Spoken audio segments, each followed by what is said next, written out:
Parallax method ஒரு டிஸ்டன்ஸ்ல இருக்க ஒரு ஆப்ஜெக்டை மெஷர் பண்ணக்கூடிய மெத்தடை தான் பேரலாக்ஸ் மெத்தட் அப்படின்னு சொல்லுவோம்.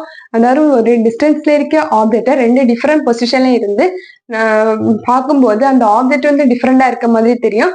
அதுதான் என்னன்னா பேரலாக்ஸ் அப்படின்னு சொல்லுவோம். இப்ப பாத்தீங்க அப்படின்னா இங்க ஒரு ஆப்ஜெக்ட் இருக்கு. அந்த ஆப்ஜெக்ட் நம்ம ஓ அப்படிங்கிறோம். இங்க இந்த பொசிஷன்ல இருந்து நம்மளோட ரைட் ஐயை க்ளோஸ் பண்ணி லெஃப்ட் ஐ வச்சு பார்க்கிறோம். ஸோ இது எல் அப்படிங்கிறோம். நெக்ஸ்ட் அதே மாதிரி ரைட் ஐயை க்ளோஸ் பண்ணிட்டு லெஃப்ட் ஐயை க்ளோஸ் பண்ணிட்டு ரைட் ஐ வச்சு பார்க்கிறோம்.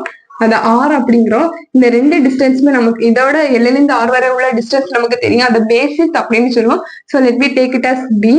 ஸோ இதுல ஒரு ஆங்கிள் ஃபார்ம் ஆகும். அந்த ஆங்கிள் தீட்டா அப்படிங்கிறோம். இந்த ஆங்கிளோட பேர் வந்து பேரலாக்ஸ் ஆங்கிள். இந்த ஹைட் வந்து தெரியாது. So let B take it as X. Therefore OL is equal to OR is equal to X and LR is equal to B. So இதுல இருந்து ஃபார்முலா பாத்தீங்கன்னா theta is equal to opposite வெள்ளைன்னு இருக்கு, B இருக்கு, இங்க வந்து என்ன இருக்கு, எக்ஸ் இருக்கு, பி பை எக்ஸ். ஸோ நமக்கு இதுல வந்து தீட்டாவும் பியும் தெரியும் அப்படின்னா எக்ஸோட வேல்யூவை ஈஸியா கால்குலேட் பண்ணலாம். ஸோ எக்ஸ் தான் வந்து அந்த டிஸ்டன்ஸ்ல இருக்க ஆப்ஜெக்ட்.